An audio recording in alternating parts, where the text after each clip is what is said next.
So let's start with this is Nano. Um, he has been in a toxic relationship, and obviously, trials and tribulations have played a big part of that. He's learning how to live and survive. Can you hear the kids?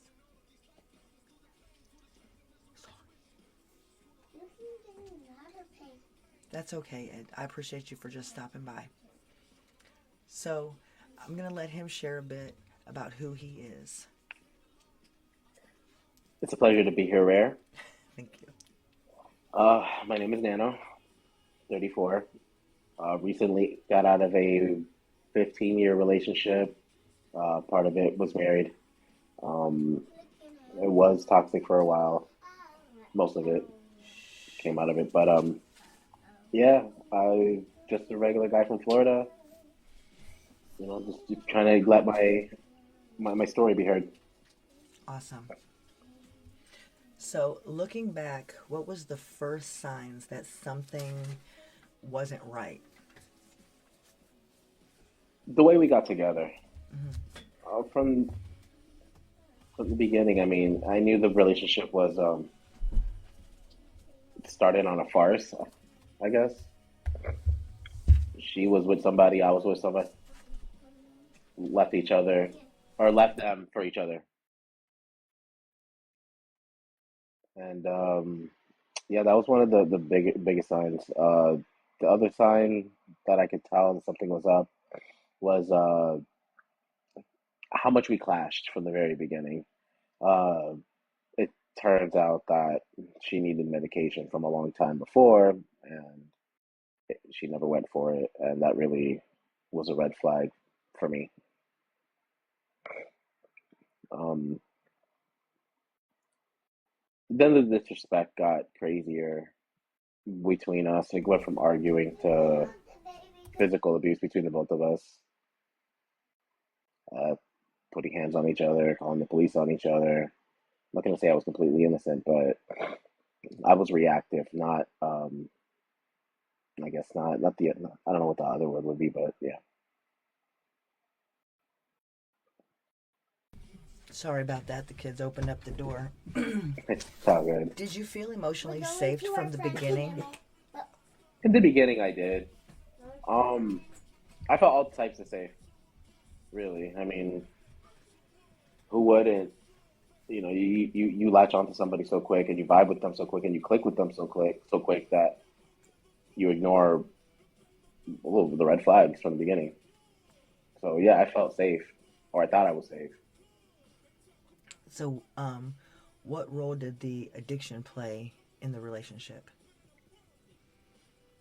The addiction between us didn't really come, I don't know, until 5 or 6 years into the relationship.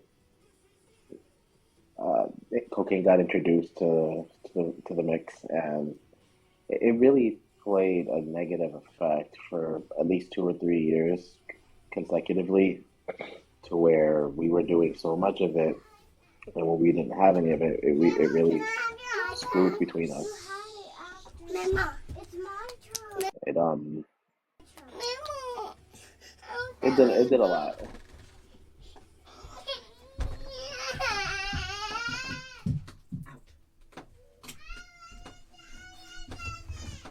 I'm so sorry. I'm so It's sorry. okay. Mama, she said I hate you. Out. I'm so sorry, Nano. They were It's settled, okay. and now they're just going through it, and they do this every time.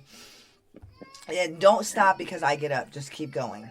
It's okay. It's okay. I'm trying to Reiterate articulate and myself. think of Yeah. everything. Yeah. But the drugs were only, I guess, they weren't the main reason. They weren't the main screw up between us. It just added to it. It added fuel to an already nasty fire. Um, but it got really bad. I mean, we were doing an 8 ball every day, every other day between the both of us. I mean, just going at it heavy, sleepless nights, um, countless arguments.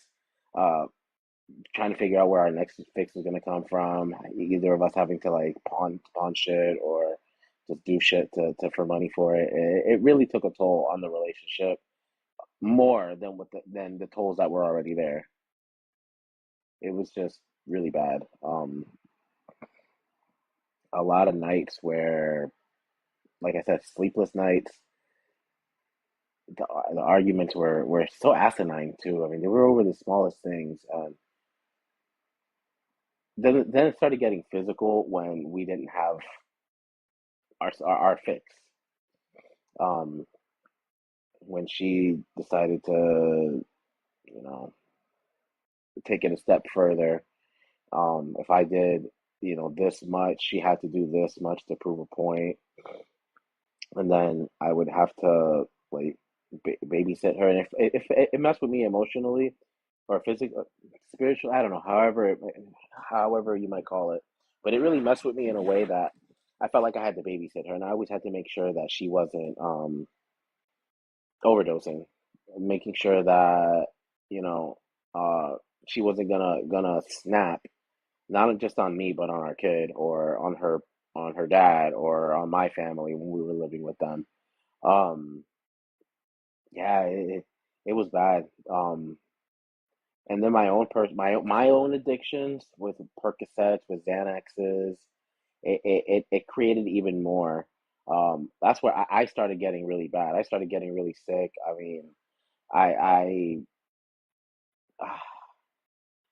I would ingest nine, 8, what, 9, 10, 11, 12, sometimes up to 15 Xanaxes a day.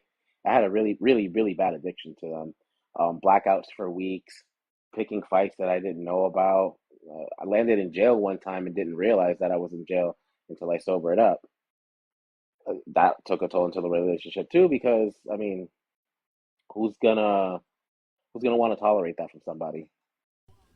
So I understood why she was upset with things, but she didn't exactly help either with her vices, with her addictions, and pointing the finger when I was able to recognize my own, and her not being able to recognize hers was also another big major red flag, and that was um,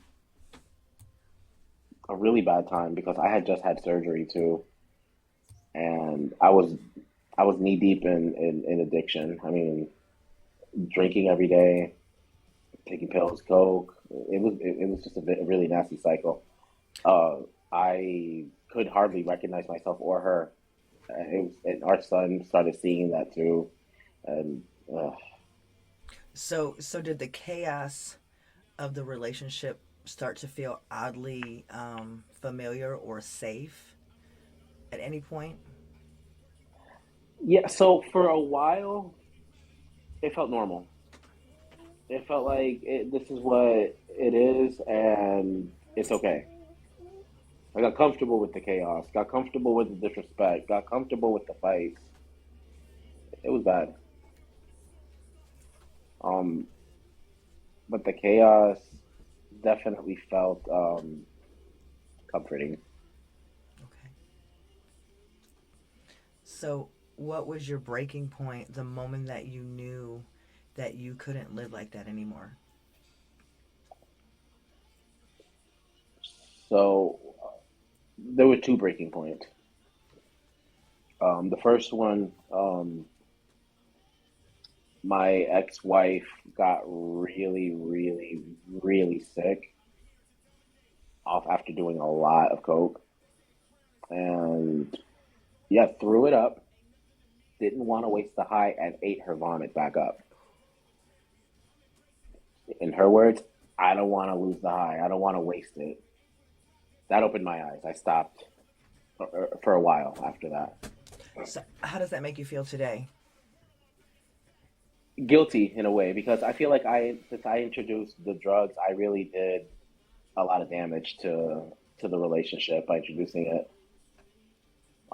But I also was capable of self control, not letting it get out of hand, and making sure that she wasn't, overdoing it either. I would try to control her intake because I knew she could really fuck up.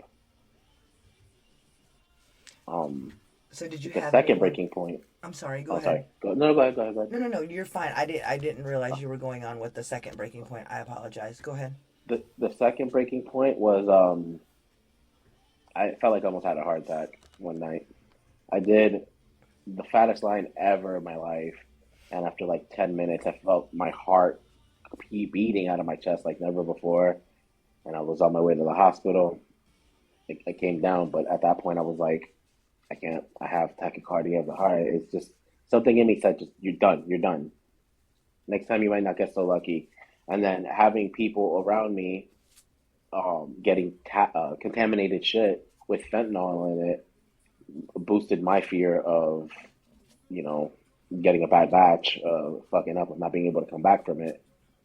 And that was my second breaking point and my ultimate, like, I'm good. Wow. If I didn't, I'd be lying if I said that if it wasn't for some of those things and the fact that fentanyl was a contributing factor to the epidemic nowadays, I'd probably still be addicted. I'd still be doing it. I'm not gonna lie about that because addiction is something that never goes away. Right. It's there. Like some people can control it more than others, but I know for a fact if the risk wasn't so high that I would get something really bad, I'd probably go back to it. Oh wow. I used to feel like that. Um, what was the hardest part about trying to walk away mentally or physically? Physically, from the drugs, I mean, the withdrawals, it was just bad. Got sick off of the pills so many times. Got sick off of doing coke so much. My body craved it for so long. Mentally, I couldn't sleep. It took a while for me to be able to think clearly, to have foggy thoughts. Um, but walking away from the relationship, well, it was hard because I spent 15 years with her, and I really didn't have a choice of ending the relationship at the end anyway, despite how it all went down. Um, yeah, I mean, losing somebody from after 15 years I think it would really damage anybody. It would really affect people, and it would make it really hard for them to walk away because you're used to the comfortability, you're used to the companionship, you're used to, you know, everything. You're used to a certain routine, and starting new, starting fresh, starting from zero is terrifying. And with Scary. nobody by your side either, it's scary. She didn't have a support system. I have my support system. No, I have all of that. My best friends, I will always be grateful for the two of them. Those two girls are my rocks. My son is still a support system to me, even though I haven't been able to see him. I have my family, but the companionship of having someone with me, laying with me at night, who I can tell everything to, who I can confide in. That's what I miss the most. That was the hardest thing that I knew I'm not gonna get this, at least not for a long time, and it's gonna be bad.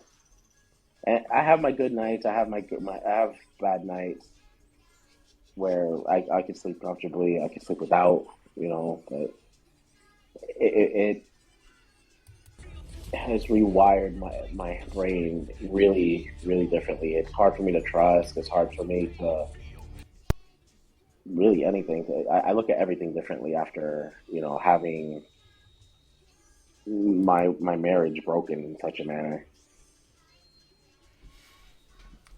So, how do you define love and trust today?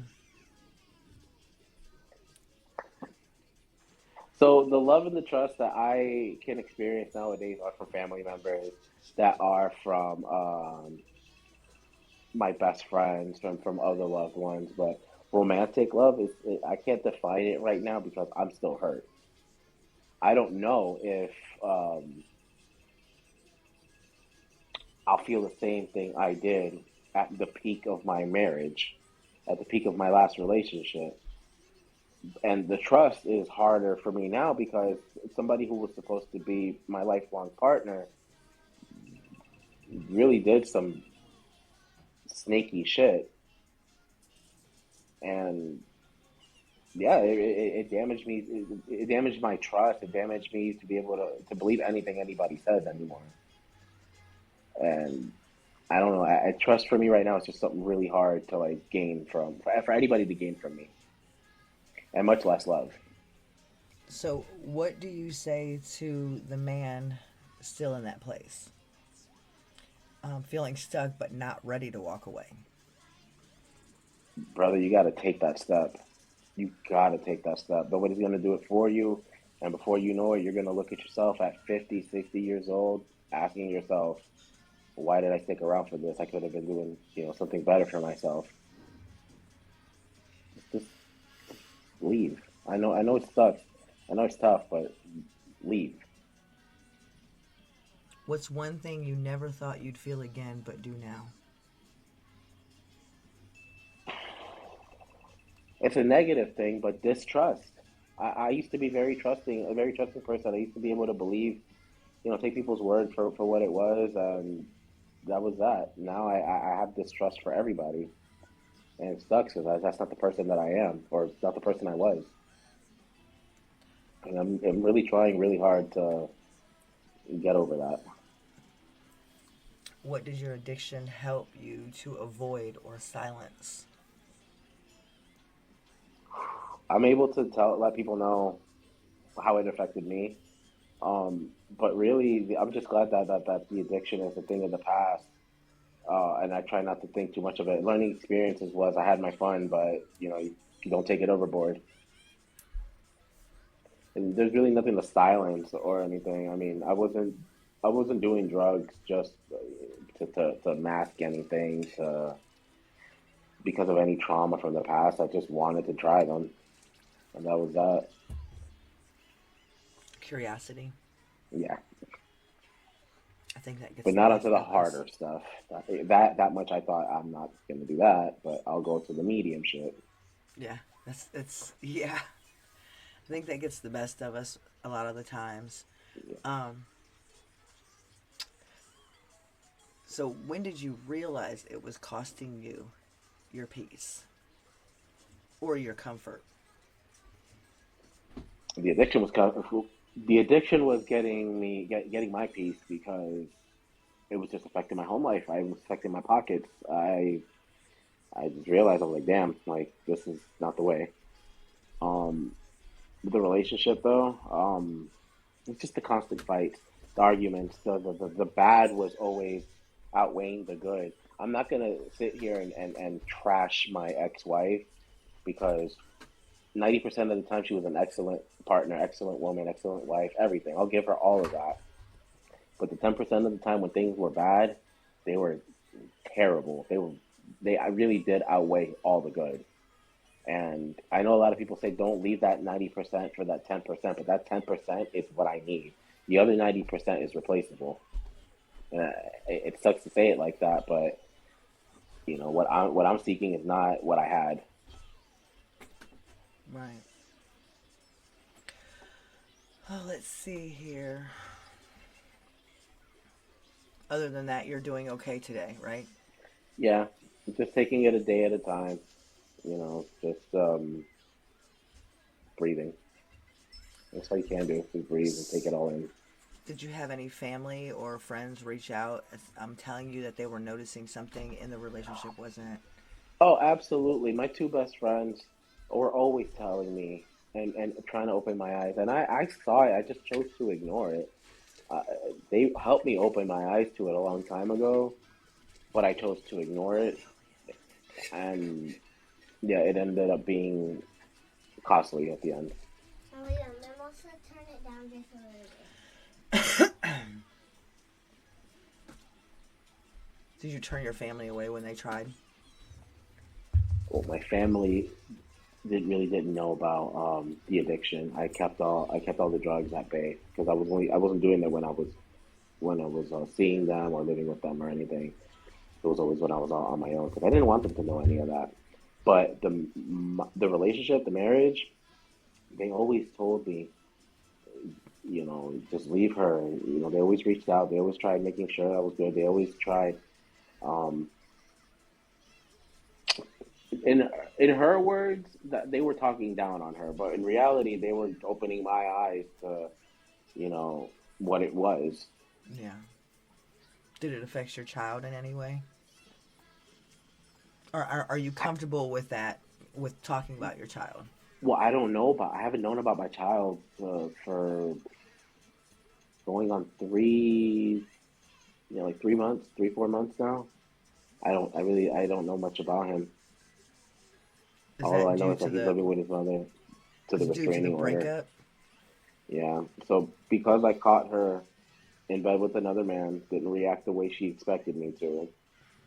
The security guard called the cops, um, told them about the disturbance and everything.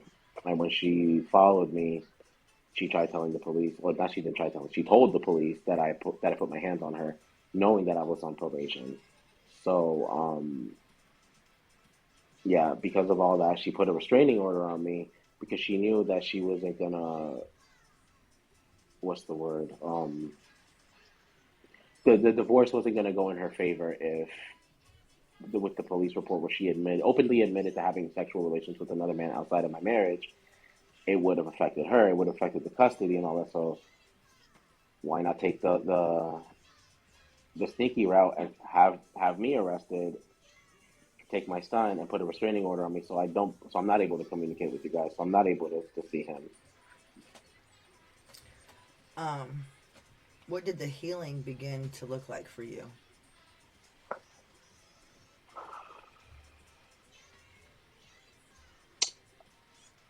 It started with 4 cells, four hots and a cot. I was in jail. I had to get over it. I had to start healing from there because I could have either let being locked up affect me negatively, or I could just take it as a learning experience. Though what the learning experience is to this day, I don't know because it's not like I did anything to get put in there. So when I figure out the life lesson in that, I'll come back to you about that. Okay. But yeah, So, how do you see yourself differently now compared to who you were back then? I still haven't changed. I'm changing slowly but surely. The only thing that I know that's different between me now and me then is that I have the knowledge, the experience to be able to see things for what they are before they get worse. Mm. So So you can recognize the red flags. exactly, and I'm able to recognize that I'm ignoring the red flags, that I'm letting it affect me, and I'm actively ignoring it, or just not tolerating anything less than what I want, not accepting anything less than what I want. So, if you're with somebody and you love them and you see a red flag, how many chances would you give them? It depends on how red that flag is. Okay. If you're the type, if I figure out that you're the type that to put your hands on your significant other, I'm out. Before you even get the chance to touch me, I'm out. Okay. Um, but if you happen to do, some drugs here and there, I'm not gonna judge you for it. I'm not gonna say that I'm gonna leave you for that or anything. But I want you to get help, or don't let it consume you, because everybody has their vices with everything. So some red flags for me aren't red flags for others, and vice versa. So at least the major red flags for me, I don't know. You get one chance, Okay. and that's really it. That's fair. One chance. Um, do you think there are enough spaces that exist for men to open up about emotional abuse and addiction? Yes and no. Yes, in the sense that there's a lot of places, a lot of spaces for men that they can go to, but no, in the sense of there aren't any male specific groups, spaces, or enough of them, or enough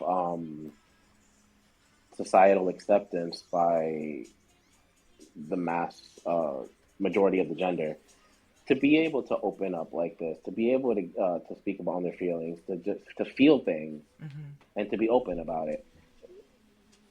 So yes, there are spaces, but there isn't enough recruitment for it, or enough being done to end the negative stigma of male mental health.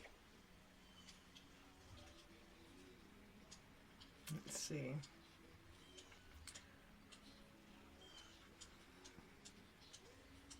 What would you say to your past self?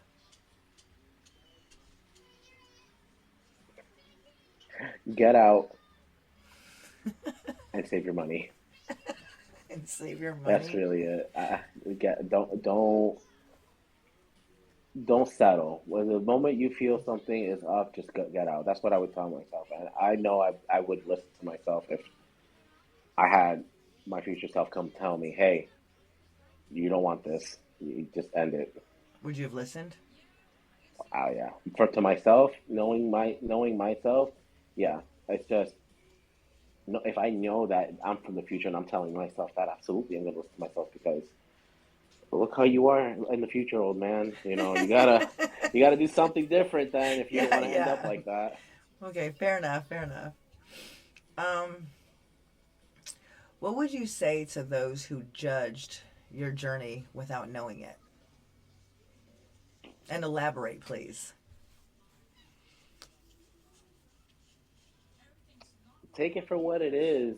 Everybody has their own journey. Some uh, what seems like a small step for one person, and but what it might seem like a whole staircase to me might seem like one small step for somebody else. So you can't go around judging how others handle situations that you might be able to handle better, but they can't, and then situations that they can handle better than you. Everybody's capacity of handling different things is different. Right. You want to So don't come over elaborate? here judging without actually knowing. Okay. What keeps you going now, even on the hard days? My son and my niece. Okay. That's really Please those go two on. are my motivators. You know, not even myself, I guess, but that goes without saying. External, yeah, my son and my niece. And how do they support you? Just Just existing, just being able to talk to them. I mean, like I said, I haven't talked to my son in a couple of months, but when I talk to him, it'll be press play. So in the meantime, I've had my niece, and just having her unconditional love with me, having her be a shining light in my life really does like motivate me. It keeps me going. It makes me feel better, and knowing that yes, I have other people that love me, other people that care about me, but the genuine love from my niece is something out of this world. hello. Okay, I get that. I understand that. So, I'm waiting for something again. Did you ever feel like you had to hide how bad things really were? I tried to, but those that really knew me knew that what I was trying to present to the outside world with my relationship wasn't it. Um, yeah, telling people, oh yeah, we've been together 15 years.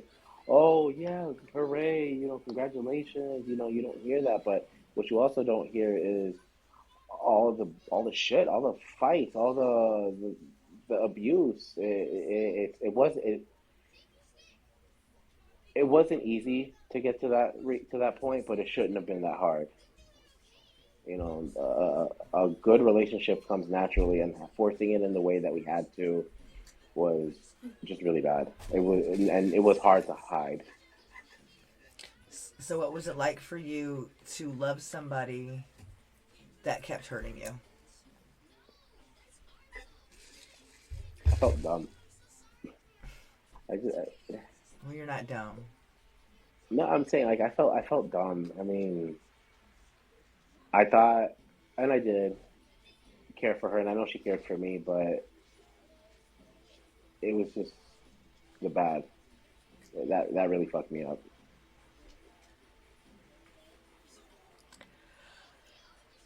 Were you ever afraid to be vulnerable as a man?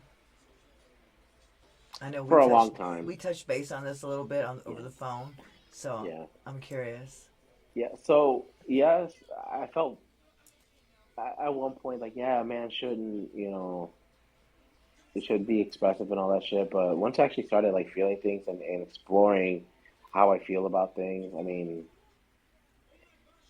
no, I started the vulnerability stopped. And, I became very open about expressing how I feel because I'm the one that's feeling them. Screw you if whatever you think about. Oh, he's soft for that. No, man, it takes a lot of strength to be able to recognize your weaknesses, to be able to recognize your pain and seek help for it or seek therapy for it. How did the shame show up for you during that time? Embarrassment, shyness. I was very like closed. I didn't want to open up. It felt like it was being pried out of me. And when I just learned to let it all out, it was so much better. Okay. What emotion did you feel the most back then?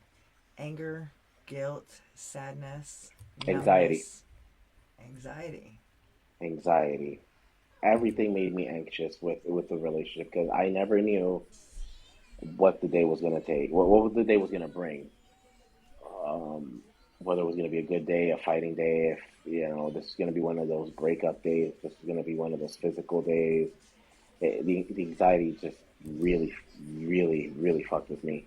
It, it started affecting my heart as well because all that stress started affecting my heart, Mm-hmm. started working my nerves, it started shooting my nerves. I shake sometimes still from it, you know. And yeah, anxiety was the definitely the biggest thing. Besides disappointment, not not just disappointment in the relationship, but so much disappointment in myself because I was able to tell and able to recognize, hey, I need to get out of this. Why aren't you doing anything? Yeah. I don't know.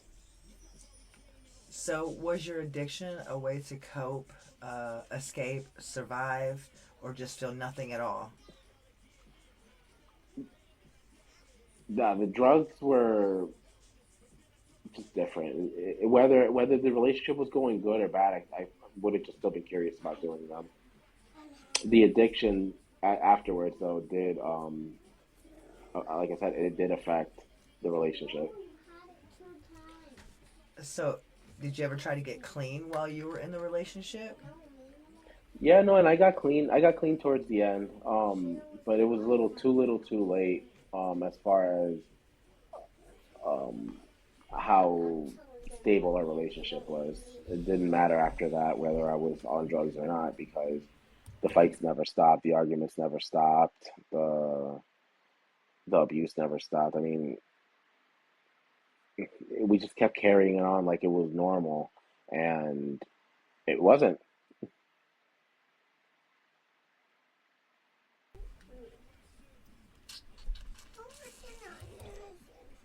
How did your addiction and your toxic relationship feed into each other? Like, how did you guys mesh together?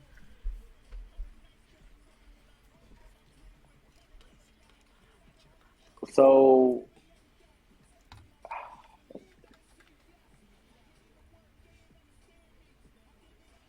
okay, so basically it would I don't go. want to I would we would put get some, and I whenever want we fought, we just said, you know I what, don't let's want to do put some coke or whatever over this and talk and try to I guess yeah like try to escape it I guess.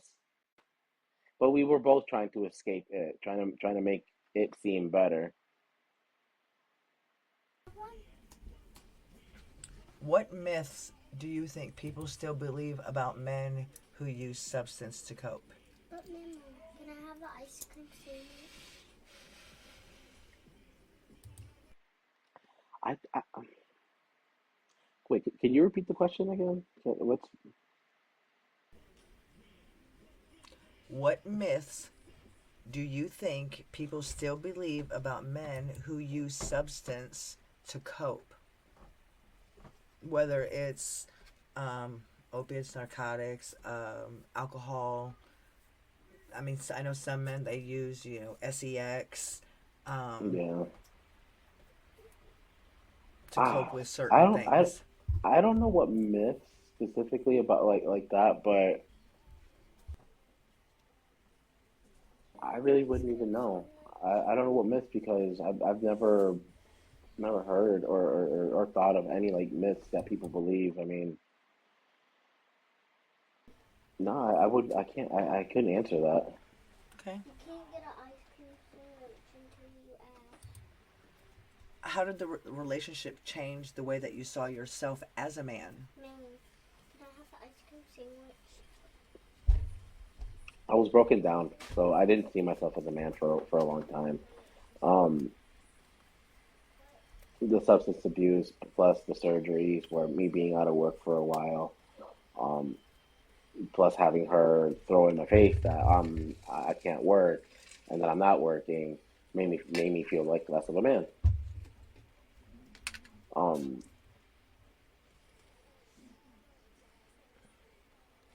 yeah, it, I guess I drank to try to feel more manly about shit, to try to just forget about the shit that she said, but it never did anything, but just make me feel like shit. Um, do you ever feel like love was supposed to feel so painful? No, I mean, I knew that, yeah, loving isn't easy, but I didn't think that having to struggle that hard and dealing with all that would have to equate to love. And I know it's not. Now I know it's not. But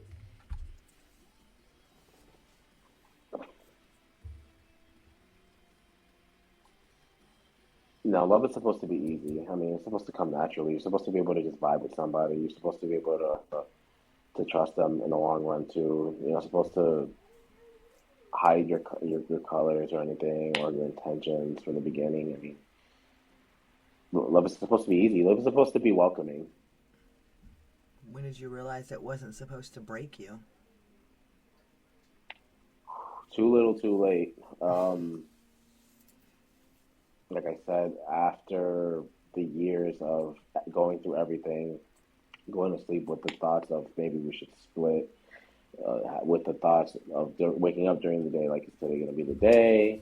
I don't can't put it specifically when I realized that, but I realized it a long time ago and just didn't act on it Okay. because I was scared to leave. I was scared to start from zero. I was scared to start fresh. I was scared to be alone. So when did you forgive yourself for staying as long as you did? Or have you? I don't think I have yet. Not truly. You know, I've been without her for 3, 4 months, and I thought I forgave myself while I was inside, but I was feeling sorry for myself. I don't think I've forgiven myself because I'm still struggling and I'm still very close to my starting point. So it's hard for me to forgive myself until I get to where I think I should be or deserve to be. Okay. So the night that you decided to leave, what was going through your mind? So the night that I decided to leave was a few days before I got arrested, before I caught her cheating. Um, the day I left, she severely battered me, and I didn't call the police because I didn't want to involve the police in any of this. So I packed up a bag, called my best friend. She came and picked me up. I left for a few days. And in that time, my ex-wife was calling me. Well, I'm gonna refer to her as my wife for now for the story. My wife kept calling me or hit me up a few times and was like, "Hey, do you want to talk?" I'm like, "Sure." I just don't want to talk right now. I'm not in the mental. to stay for. You just, did that to me. Um, that was the first cool, level-headed thing I did, was not engage in the argument with her at that moment because I knew where she was coming from. So I waited a few days, called her back, asked her, "Hey, are you ready to talk?" She tells me, "Yeah, just not over the phone." And I tell her, I'm like, "Well, if I go back, are you gonna let me in? Are we gonna be able to talk?" She's like, "You'll just have to see when you get here." That was another confirmation for me not to go back, not to go deal with that because she wasn't ready to actually talk. Mm. So then the following day, I go back to the apartment complex. I go get my own apartment. I leave for work. I come back that night, and that's when I caught her in our what was our old unit in bed with another man. We hadn't even spoken about the divorce. We haven't spoken about separation or anything. I had just gotten a place for myself so I can cool off for for a week or so. Just do a little separation so where we can both cool off and then come back to it. Apparently, that's not what she wanted. Okay, I'm going to pause real quick. For those of you that just came in, we are talking about um, how it took him, his story. It's I'm going to go through the opening speech so you have a better understanding real quick. So this is today we're going to dive into a story many men live but few speak of. A story of toxic love, addiction, emotional survival, and rising from the ashes of silence. It's about what it feels like to be caught in a storm and what it takes to walk through the fire and come out stronger.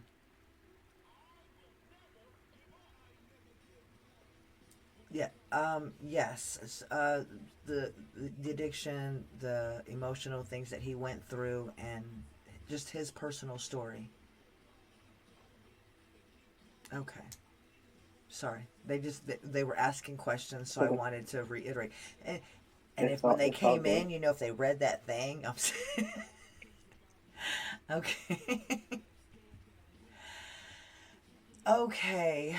Um, what helped you to take your first step towards sobriety? Was it a moment or a person or like did you have a breakdown? It was that mental break that I had after doing a lot of it at once, where I thought I was gonna DIE, and yeah, I had a really bad mental break after that. Um, my son's like my biggest motivator to stay sober. I saw how my father's addiction affected me, and I needed to open my eyes and realize that my addiction was also going to affect my son. Okay. How did the relationship change the way you saw yourself as a man? I felt like less of a man for letting an addiction take over me, for uh, I don't have letting that somebody else have total I'm dominion over sorry. my life, for not having any control of my life the way I needed to, the way I wanted. I felt like less of a man. Now I'm out of that. What? I don't have to deal with any of that. May not have a job or a car right now, Callie, because but tomorrow damn it, I feel is better about your myself now than I did, a year ago. he was on the phone. Um, how did your I think yeah, how did your mental health start to shift once you left? I was able to look back and finally see every red flag that I actually ignored. I was able to really ask myself and start doing deep diving as to what I want, what I'm looking for, what I need, what I'm not going to tolerate. Um, but yeah, I heard you. I'm sorry. Yeah, no, you're good. You're good. Shut the door. I can't shut it. Leah, shut the door. It's so cute. I'm so sorry. They were really good yesterday. Really good. Okay. Did you struggle with isolation or unaliving thoughts during this time? Um, Not unaliving. I mean, I felt like a shitty version of myself, but never like that. No, I just took it for what it was. I just saw it as a second chance to really be me, to be the best version of myself that I can be. A second shot to get out of what I thought I was going to be stuck in, the endless cycle that I thought I was going to be stuck in, because it, we would fight, argue, split, and get back together, and the cycle would start over. And the way how deep this time everything cut, I knew there was no coming back from this. This is actually my chance to start over. I was scared at first. I felt a bunch of different emotions. I felt excited. I felt angry. I felt nervous. I felt scared. I felt, relieved. There was a million different feelings that I could feel, because, yeah, to this day, I still feel, some sadness. I still feel like, damn, I don't got a partner anymore. Damn, things went south this way. Maybe I could have done this differently. Maybe I could have done that differently. And yeah, no, I still feel it to this day. You just learn to live with it. So, what did healing your mind look like? Was it like, did you go to therapy? Was it the community? Was it like just solitude, or maybe your spirituality or faith? Solitude, solitude, really. I've been deeper in my faith for. I was already getting deeper in my faith over the last year or so, which is why I was able to. I'm not going to say distance myself completely from the relationship, but I was able to detach, just in case things went the way they did. It still hurt at the end, regardless of, no matter if I felt attached at the end of it or not. But um, yeah, once I started detaching myself, once I started focusing on my mental health, focusing on my spiritual health, that helped too. That helped with the recovery. That helped with the healing of the mind, healing of the heart. Again, having a good support system too, especially with my best friends, my niece, that having those were really, really important contributing factors to my healing. Um, Had I not had them, I don't know. I really don't know where I would be right now. So, what's the one thing you do today to protect your peace? I hang up on people. You're not going to disturb my peace. Click. Okay, okay. That's it? Learning to say no, not being as big of a people pleaser, Setting boundaries. and setting boundaries, exactly, Okay. and and enforcing those boundaries. That's the hard part. Yeah. So, you have a son. I do. What would you teach him about love and strength? Love and strength comes in different shapes and sizes. Just, if something feels off, it is. If you feel like you're questioning the respect somebody has for you, the love somebody has for you, take it for what it is. Listen to your gut, because 9 times out of 10, that's what it is. Always look out for number one, kid. What would you say to the man who thinks he's not allowed to cry for help? Boy, let me tell you something. That shit is relieving. That shit is liberating. Listen, man, you're not a bitch for feeling emotions. Don't let don't let don't let society tell you shit. Don't let these fatherless women tell you, you can't feel like that. Um, why am I getting the inactivity? Not moving. Okay. There you Woo. go. All right. Uh, yeah, man, get out, man. Just let your emotions out. Feel what you got to feel, bro. It's okay, really. Like, nobody's gonna judge you for it. And people who judge you for it, need to look within themselves and see what's hurting them to make others feel bad about feeling emotions. So, do you think that everything you went through had a purpose? I'd like to think that. I still don't know what the purpose was of me going to jail on something I didn't do, but hey, that lesson that it'll pop. The lesson will appear at some point. At some point. What version of yourself are you still becoming? Not charging the iPad. Calm. If there's anything that I have seeked and chased in the entire time I was with my ex-wife was peace, inner peace, actual inner peace, Is Solo in your camera?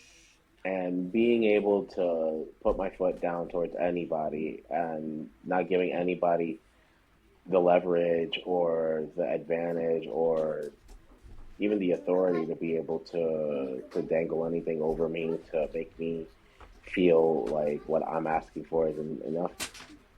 All I got to say is, If your inner child could hear you today, what would you want them to know?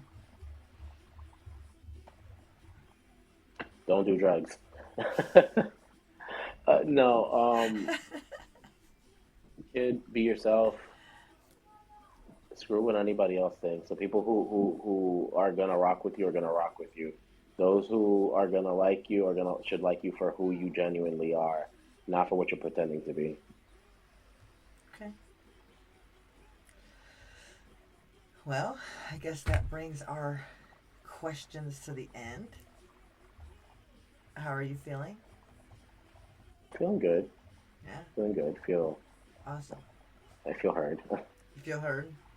Okay. Yeah. So, just one more question though. Okay. Talking to the audience,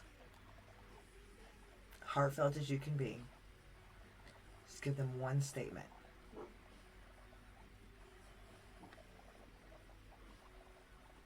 Life is good, y'all.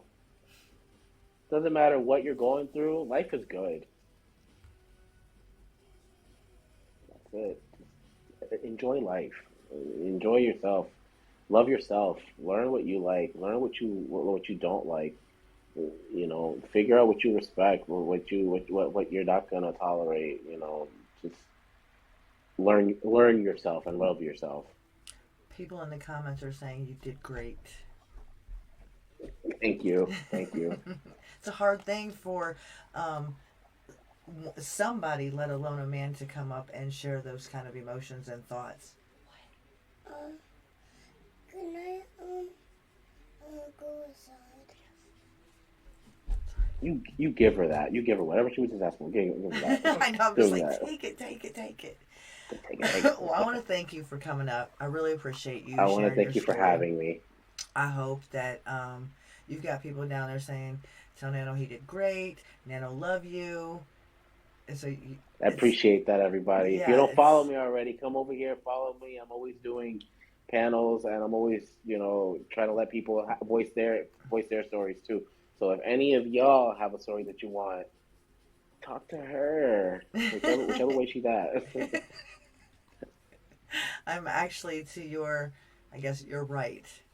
Yeah, you're to my right, so I should be to your right too, right? Yeah, yeah. Well, I want to thank Actually, you. everybody go that way. That way. I want to thank you deeply for listening.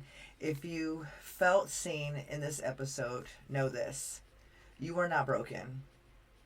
You Nope. are healing, and pain can shape us, but it does not define us. And if you're still in the middle of your storm, know that strength doesn't mean hiding. It means speaking, crying, and reaching. Breathing.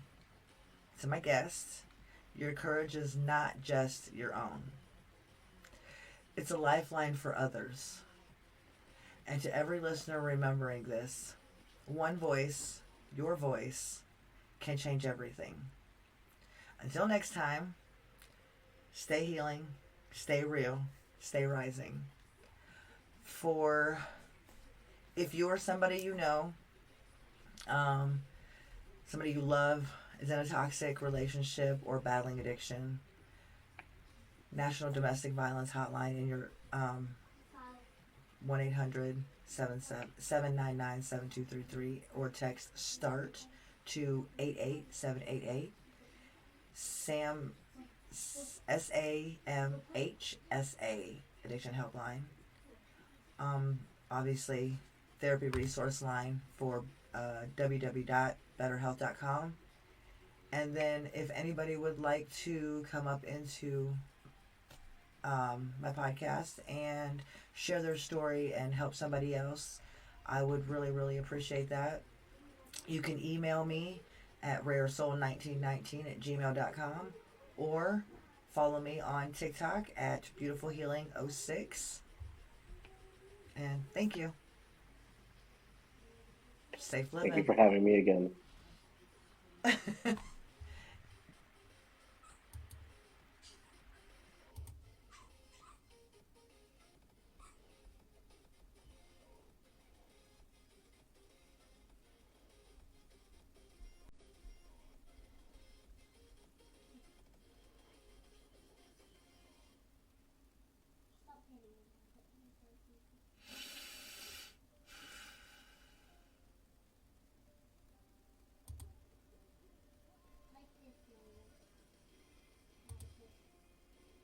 Thank you, everybody, for joining me today. I'm a little tiny thing on the camera now. I do appreciate Nano coming out and sharing his story. Tomorrow's guest, she'll be talking about the loss of losing a loved one unexpectedly. Yes, Frost, another one for the books. I do appreciate it. Our guest tomorrow, thank you, Lulu. Lulu, you need to call me, please. We'll be talking more with, like I said, another lady tomorrow.